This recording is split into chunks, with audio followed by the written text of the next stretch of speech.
Olá a todos, estamos mais uma vez no nosso canal, na nossa série O Evangelho de Jesus, aonde tentamos trazer na maior pureza possível os ensinamentos do Mestre. Para isso nós vamos começar lendo hoje Mateus 8 em diante. Mateus 8. Ora, descendo ele, Jesus, do monte, grandes multidões o seguiram.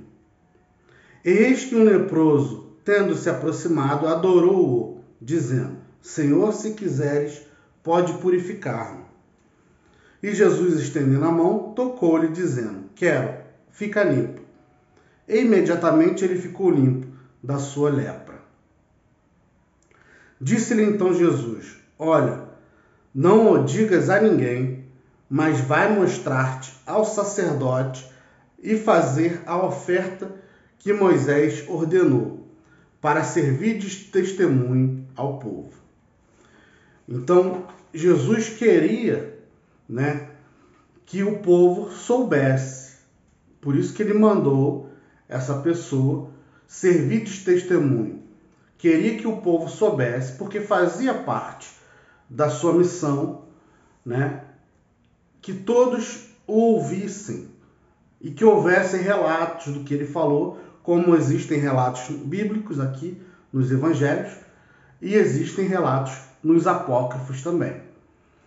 Então, Jesus queria que todos soubessem para se fazer cumprir a sua missão, onde, através dos ensinamentos e através dos exemplos, ele auxiliaria no libertar da consciência, e no evoluir das pessoas.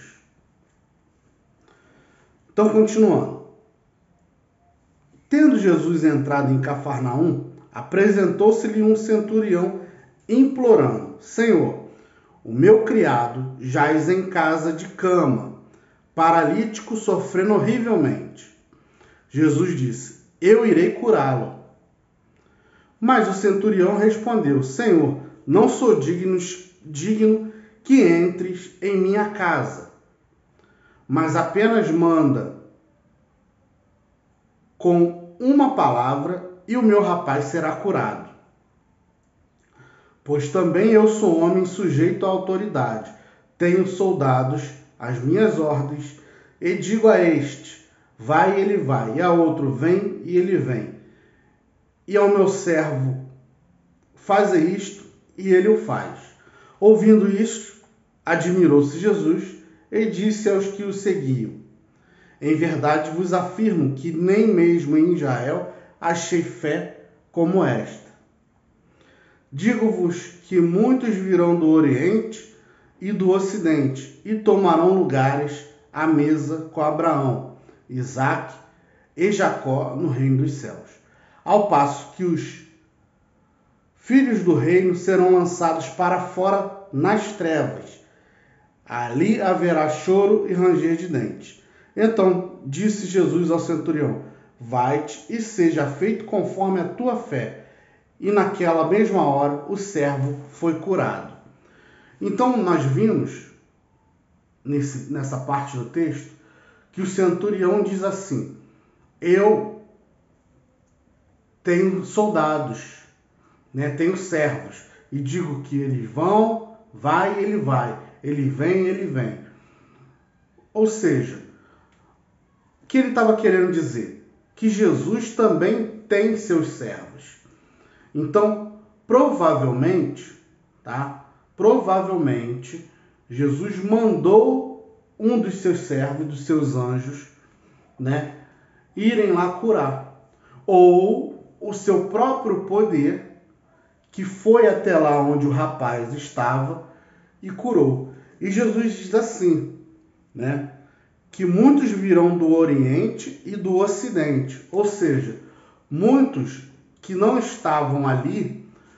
Isso significa que muitos que não estão em uma só religião, na religião dita como aceitável, né, muitos que não estão nessas religiões serão aceitos por Deus, né, terão muito mais fé do que aqueles que estão em certas religiões. E os que estão em certas religiões, muitos desses, né, serão lançados fora nas trevas. Ali haverá choro e ranger de dentes. Já explicando, quando Jesus fala de trevas, fala de fogo, né, fala de inferno, etc., ele está se referindo à purificação através da dor, tá? Então, quando Jesus fala aqui que muitos virão do Oriente e do Ocidente, ele está querendo dizer que muitos virão de fora, de outras religiões, mas mesmo assim, apesar de fazer parte de outras religiões, terão se modificado internamente, terão se remodelado, terão muito mais fé do que aqueles que estão dentro dessas outras religiões. Continuando. Tendo Jesus chegado à casa de Pedro, viu a sogra deste acamada e ardendo em febre. Mas Jesus tocou-a pela mão e a febre a deixou. Ela se levantou e passou a servi-lo. Nós vemos aqui que Jesus tem um poder, né? Ele tem um poder e disse, lá na frente nós vamos ler sobre isso. Ele disse que nós faríamos o que ele faz e muito mais, né? Então, Jesus tem o poder de transmutar imediatamente. Como isso acontece? Toda doença tem uma ligação energética e espiritual, né? Para a pessoa ficar doente, vamos resumir, né? Ela está com uma energia espiritual negativa. E Jesus, com a sua energia espiritual positiva, mudava o polo automaticamente. Ele preenchia a pessoa daquele energismo, daquela energia positiva, e aí automaticamente o negativo se desfazia.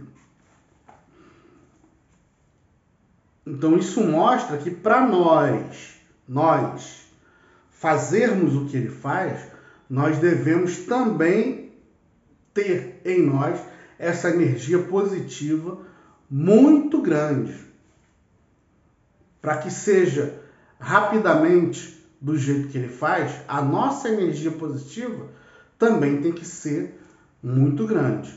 E como é que fazemos isso? Nos modificando, nos purificando interiormente, né? Buscando oração, meditação, jejum, despertando o amor incondicional em nós, e assim nós vamos ter um energismo, né? Uma energia positiva muito grande também. Continuando. Chegada a tarde, trouxeram-lhe muitos endemoniados. Endemoniados são pessoas que estão acompanhadas com espíritos ruins, espíritos obsessores, espíritos que são ruins. Tá? Para que todos entendam, espíritos ruins não são demônios no sentido de é um ser criado para o mal. É um ser que tem a capacidade de bater de frente com Deus. Não. Espíritos ruins são pessoas como eu e você, só que são pessoas ruins que estão no outro lado, no lado de lá. Continuando. Chegada a tarde, trouxeram-lhe muitos endemoniados, e ele, Jesus, meramente com a palavra, expeliu os espíritos e curou todos os que estavam doentes, para que se cumprisse o que fora dito por intermédio do profeta Isaías. Ele mesmo tomou as nossas enfermidades e carregou com as nossas doenças. Continuando. Vendo Jesus muita gente ao seu redor, ordenou passar para outra margem do rio. Então, aproximando-se dele um escriba, disse-lhe: Mestre, seguir-te-ei para onde quer que fores. Mas Jesus lhe respondeu: As raposas têm covis, as aves dos céus têm ninhos, mas o Filho do Homem não tem onde reclinar a cabeça. E outro dos discípulos lhe disse: Senhor, permite-me ir primeiro sepultar meu pai. Replicou Jesus: Segue-me e deixe os mortos sepultar os seus mortos. Os mortos sepultar os seus mortos. Jesus, ele aproveitava todo momento para dar um ensinamento. Então, os mortos sepultar os seus mortos significa o seguinte: nós aqui na Terra temos costumes, temos certos costumes de família, etc. E para sepultar, nesse caso aqui, para sepultar o morto, já deveria haver gente lá para sepultar a pessoa.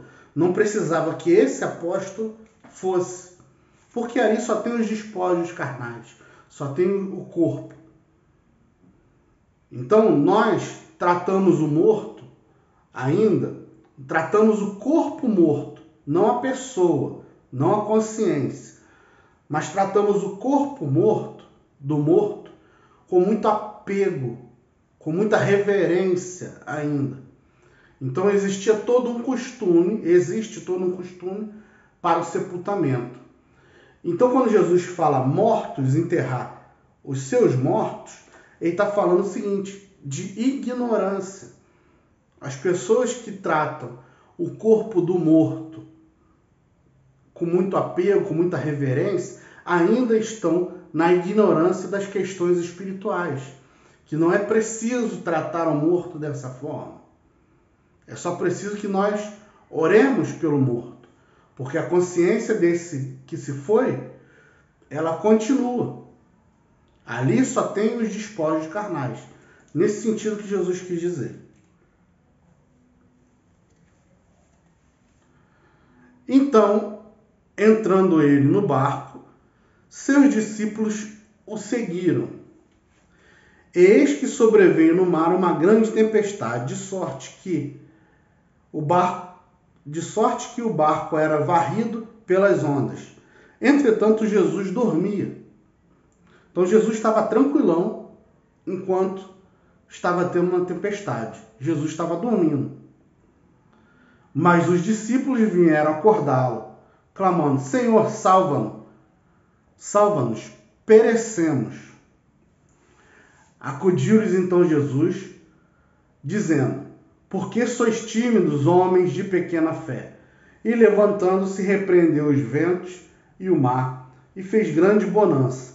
E maravilharam-se os homens, dizendo: Quem é este que até os ventos e o mar lhe obedecem?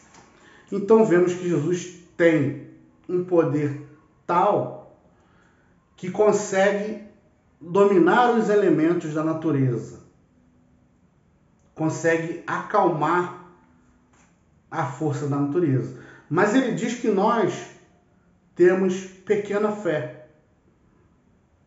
E com isso ele quer dizer o seguinte: se vocês tiverem mais fé, vocês também conseguirão dominar os elementos da natureza, conseguirão acalmar a natureza quando necessário. Mais fé significa estar numa condição evolutiva ao nível de Jesus. Não significa que agora eu, com as minhas negatividades, com os meus erros, com a minha falta de evolução, terei essa capacidade. Então Jesus, lá na frente, ele vai dizer o seguinte: vós fareis, ou seja, no futuro, vocês farão o que eu faço e muito mais. Então nós só vamos conseguir fazer quando tivermos certo nível de evolução.